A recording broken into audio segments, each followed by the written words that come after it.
Suatu hari, saat istri Datuk Lonten sedang mencuci di sungai, ia melihat dari kejauhan 7 buah kapal beriringan menuju pantai. Dengan perasaan terkejut dan cemas, ia segera berlari pulang. Jatuh! Jatuh! Teriaknya terengah-engah. Datuk Lonten yang sedang meraup bambu untuk membuat bumbu alat penangkap ikan dari bambu segera menghentikan pekerjaannya. Ada apa istriku?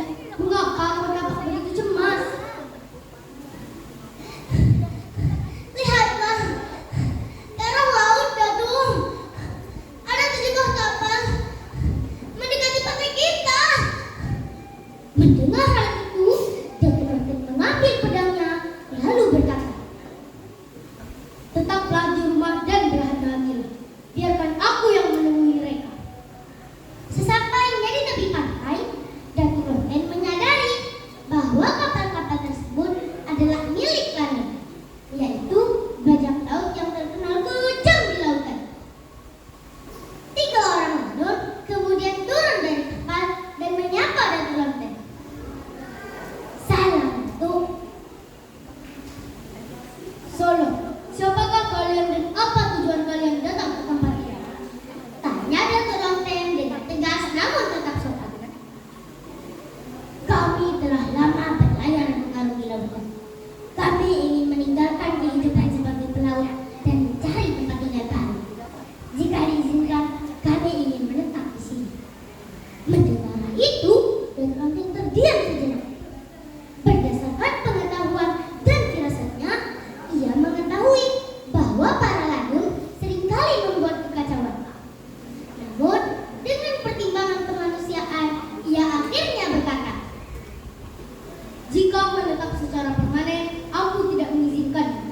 Namun, jika hanya untuk sementara, aku mengizinkannya." "Terima kasih, Datuk. Kebaikanmu tak akan kami lupakan." Dalam perjalanan menuju rumah Datuk Lonten, mereka berbincang dengan ramah. Sesampainya di rumah, istri Datuk Lonten menyiapkan hidangan berupa nira kelapa dan menggalak.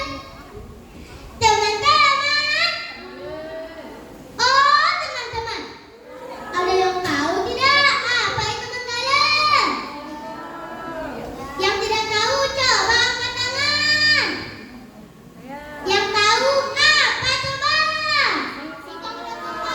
Ya, betul. Menggalak adalah singkong yang diambil dari umut atau ladang milik mereka. Salah seorang lanun kemudian bertanya, "Datuk, siapakah yang menyiapkan hidangan ini? Apakah putri Datuk?" Dengan tenang, Datuk Lonten menjawab, "Bukan, ia adalah istriku." Sambil tersenyum, lanun tersebut berkata, "Sungguh cantik istri Datuk." Mendengar hal itu, Datuk Lonten menahan emosinya, namun tetap bersikap tenang dan penuh wibawa. Setelah mendapatkan izin, lanun-lanun tersebut membangun gubuk sederhana, beratapkan daun kelapa, dan berdindingkan kulit batang gelang. Hari demi hari berlalu. Para lanun berbaur dengan masyarakat dan menjalin hubungan yang tampak baik dengan Datuk Lonten. Suatu hari, Datuk Lonten memutuskan untuk memperdalam ilmu kanuragannya. Sebelum berangkat, ia berpesan kepada istrinya, "Istriku, jika terjadi sesuatu, maka beritahu aku menggunakan ilmu yang kau miliki." Kepada ketiga lanun yang ia anggap sahabat, ia berkata, "Sahabat-sahabatku, kutitipkan istriku kepada kalian. Kumohon, jagalah dia dengan baik hingga aku kembali." "Tenanglah, Datuk. Kami akan menjaganya dengan sebaik-baiknya." Waktu berlalu hingga 3 bulan lamanya. Awalnya para lanun bersikap baik, namun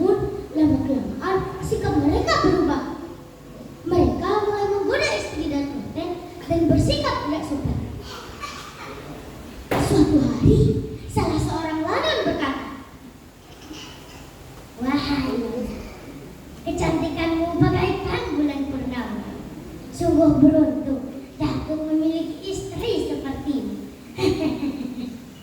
Mendengar hal itu, sang istri berkata dengan tegas, "Jagalah sikap kalian. Datuk telah mempercayai kalian untuk menjagaku." Namun, godaan tersebut semakin menjadi-jadi hingga sang istri pun tak tahan lagi. Ia pun memberitahu Datuk Lonten menggunakan kekuatan batinnya. Dalam sekejap, Datuk Lonten sudah berada di hadapannya dan membuatnya terkejut. Wush! Datuk, secepat itukah Datuk kembali? Benar, istriku. Katakanlah apa yang telah terjadi. Para lanang itu mengkhianati kepercayaan Datuk. Mereka mulai menggodaku dan bersikap tidak sopan. Mendengar hal itu, Datuk Lonten marah besar. Dengan suara menggelegar, ia berkata, "Hai lanang, apa yang telah kalian lakukan terhadap istriku?" "Kami tidak melakukan apa-apa, Datuk." "Bohong! Kalian telah mengkhianati kepercayaanku. Bersiaplah menerima akibatnya." Pertarungan sengit pun tak terelakkan. Datuk Lonten harus melawan 3 lanang sekaligus. Salah seorang lanang kemudian berteriak dengan angkuh, "Hahaha, Datuk! Kau belum mengetahui siapa kami. Kami adalah penguasa lautan yang tak terkalahkan." Namun, dengan penuh keyakinan, Datuk Lonten menjawab, "Kalianlah yang belum mengetahui siapa Datuk Lonten sebenarnya." Datuk Lonten kemudian duduk bersila, memusatkan tenaga dalamnya. Dari telapak tangannya muncul cahaya keemasan. "Rasakan kekuatanku!"